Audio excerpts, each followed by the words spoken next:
والسلام على عباده الذين اصطفى أما بعد فأعوذ بالله من الشيطان الرجيم بسم الله الرحمن الرحيم والذين كفروا أعمالهم كسراب بقيعة يحسبه الظمآن ماء صدق الله العظيم وصدق رسوله الكريم رب اشرح لي صدري ويسر لي أمري واحلل عقدة من لساني يفقهوا قولي سورہ النور کی آیت نمبر 36 ہم نے پڑھی تھی اور معاف کیجیے گا آیت نمبر 38 تک ہم نے پڑھا تھا، اور 5واں رکوع سورۃ النور اس کے اندر 3 مثالیں اللہ تعالیٰ نے بیان فرمائی ہیں۔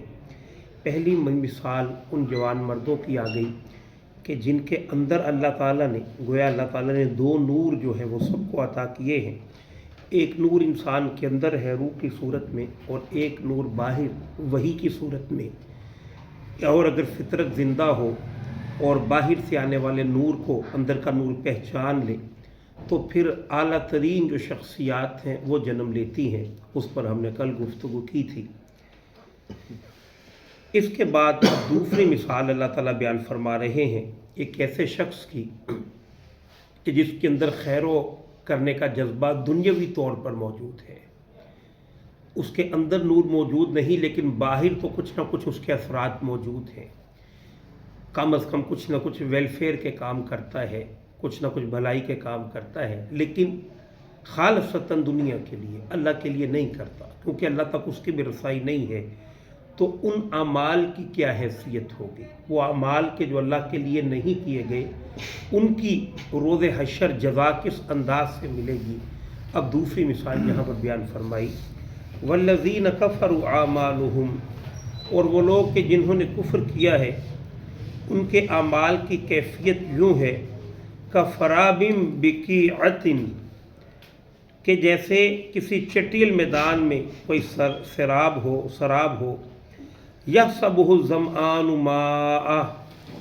اور سمجھتا ہے اسے شدید پیاسا پانی۔ مثال دی ہے کہ اگر آپ کہیں بھی لمبا سفر آپ نے کیا ہوگا تو دور سے دیکھیں گے تو محسوس ہوگا کہ جیسے سامنے پانی ہے، آپ جب وہاں پر پہنچتے ہیں تو پانی نہیں ہوتا۔ اسی طرح روز حشر اللہ سبحانہ و تعالیٰ بیان فرماتے ہیں وہ اعمال کہ جو بندے نے کیے ہوں گے لیکن اس سے مقصود آخرت کی فوز و فلاح یا اللہ کی رضا نہیں، بلکہ دنیا کے اندر ان کا ایک چرچا ہو جائے کہ وہ نیک آدمی ہے، وہ روٹین سے درس کے اندر جاتے ہیں، ان کی درس کے اندر بڑی انٹینسٹی ہے، لیکن یہ کہ لوگوں کو ہی صرف ایک روب لوگوں پر ڈالنا ہی مقصود ہو۔ تو فرمایا اس روز کے جب شدید پیاسے ہوں گے، جس روز اعمال کے سوا کوئی پونجی نہیں ہوگی، اس روز کچھ نہ کچھ گمان ان کے ذہن کے اندر ہوگا کہ ہم نے کچھ نہ کچھ خیر تو کمائی ہے، لہذا جب وہ جائیں گے تو اللہ تعالیٰ فرماتے ہیں کہ حتیٰ اذا جاءہ، پس جب وہ وہاں پر بھاگ کر اس سراب کے پاس جائیں گے، لم یجدہ شیئا، وہاں پر کچھ بھی نہیں پائیں گے، اگرچہ کہ صدقات دیے ہیں، اگرچہ کہ زکاتیں دی ہیں، اگرچہ کہ کوئی بھلائی کے کام کیے ہیں، بلکہ یہاں تک کہ شاید یتیم خانے بھی کھولے ہوں، لیکن اللہ کے لیے نہیں تھا۔ آپ چاہتے تھے کہ لوگوں کے اندر آپ کی سخاوت کا چرچا ہو، جیسے ایک حدیث میں نے سنائی تھی، صحیح بخاری کے اندر ہے، حضور نے ارشاد فرمایا کہ اللہ تعالیٰ روز حشر 3 لوگوں سے حساب لیں گے،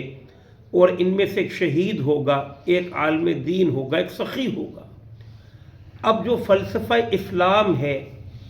اس میں یہ 3 اعمال بہت بڑے اعمال ہیں۔ شہید ہو جانا ہم جانتے ہیں اس کا مقام و مرتبہ کیا ہے، سخی، اور پھر اس سے آگے بڑھ کر عالم دین۔ لیکن جب اللہ سبحانہ و تعالیٰ کے سامنے انہیں پیش کیا جائے گا، اللہ تعالیٰ پوچھیں گے کہ کیا کما کر لائے ہو، تو ایک کہے گا میں نے تیرے راستے میں اپنی جان دے دی،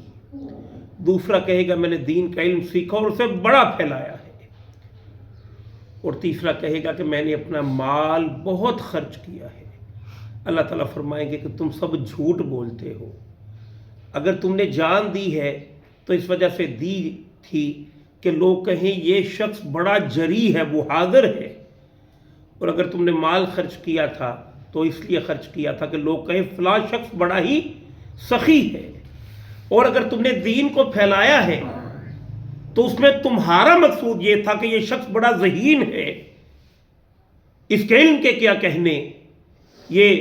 بڑا ہی بلیغ آدمی ہے۔ فرمایا فقد کیلا، وہ کہا جا چکا، تمہارا مطمع نظر تمہیں مل چکا،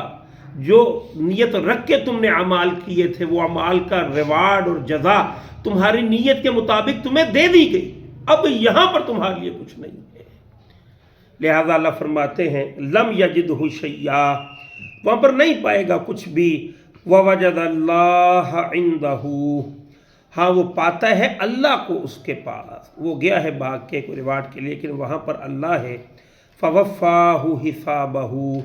پھر اللہ پورا پورا چکا دیتا ہے اسے اس کا حساب، واللہ سریع الحساب، اور بے شک اللہ سبحانہ و تعالیٰ بہت ہی جلد ہے حساب لے لینے میں۔ اب تیسری مثال دیکھیے، پہلی مثال آئی کہ اندر کا نور بھی سلامت ہے، باہر کا بھی سلامت ہے۔ دوسری مثال کہ اندر اگرچہ کہ حقائق تک رسائی نہیں ہوئی لیکن جھوٹ موٹ کا صحیح کچھ نہ کچھ نور تو تھا، وہ یتیم خانے کو یہ چیزیں موجود تو تھی۔ اب اور اس کی مثال اگر ہم دیکھیں حضور صلی اللہ علیہ وسلم، پہلی مثال جو ہے اس پر تو صادق کہیں گے حضرت علی یا ابو بکر صدیق رضی اللہ عنہما۔ اب جو دوسری مثال ہے اس کی مثال آپ کو ملے گی ابو جہل کی۔ ابو جہل اگرچہ کہ کافر تھا لیکن بہرحال وہ پیسہ بھی خرچ کرتا تھا اور ایک جرت مند بندہ بھی تھا، اور بہرحال آخرت میں اس کے لیے کچھ نہیں ہے، وہ پڑھ لیا۔ تیسری مثال آئی، تیسری مثال کیا ہے کہ اندر بھی گھٹا ٹوپ اندھیرا ہے، دل بھی سیاہ، اور باہر بھی گویا کہ جو باہر کا نور ہے اس کی بھی ایک رمق بھی اوپر نہیں پڑی۔ اس کی مثال ابو لہب کی ہے، جو حضور صلی اللہ علیہ وآلہ وسلم کے دور مبارک کا سب سے گھٹیا ترین آدمی، اس کی مثال اللہ تعالیٰ نے بیان فرمائی ہے اس کردار کی۔ او کظلمات فی بحر لجی یغشاہ موج من فوقہ موج من فوقہ سحاب۔ اب یہ بڑی ہی گاڑی مثال ہے، میں نے پہلے ہی کہا تھا کہ یہ رکوع قرآن کریم کا مشکل ترین رکوع میں سے ہے۔ اس میں اللہ نے مثال بیان فرمائی ہے ایسے شخص کی کہ جس کے ہاں خیر کا کوئی دخل ہی نہیں۔ ایک اندھیرے کی مثال فرمائی ہے کہ پاتال میں ہے، سمندر کے بالکل تہہ میں، اور اس کے بعد اللہ سبحانہ وتعالیٰ فرماتے ہیں کہ باہر بھی دن نہیں ہے، رات ہے، اور رات بھی سیاہ اماوس کی ہے۔ اور دوسرا ایک جب موج آتی ہے سمندر پہ، ایسے موج آتی ہے پھر ایسے آتی ہے، تو جب جہاں پر موجیں اکٹھی ہو جاتی ہے ایسے، تو اس کو جو سمندری سفر کرتے ہیں وہ جانتے ہیں کہ اس وقت بہت زیادہ اندھیرا ہوتا ہے۔ تو تینوں چیزوں کے ایک ساتھ اللہ نے بیان فرمایا، اوپر اماوس کی رات ہے، سمندر کی تہہ میں ہے، اور یہاں پر بھی سمجھیے کہ موج کے اوپر موج ہے۔ یہ کیفیت اندھیرے کی بیان کی ہے اللہ تعالیٰ نے ان لوگوں کی کہ جن کے سامنے نہ تو دنیاوی روشنی واضح ہوئی اور نہ جو قلب کے اندر اللہ نے ایک روحانی روشنی دے رکھی ہے وہ ہی واضح ہوئی۔ تو اللہ تعالیٰ فرماتے ہیں ظلمات بعضها فوق بعض، اور اندھیرے ہیں ان میں سے کچھ ایک دوسرے پہ۔ اب کیفیت کیا ہے؟ اذا اخرج یدہ لم یقد یراہا،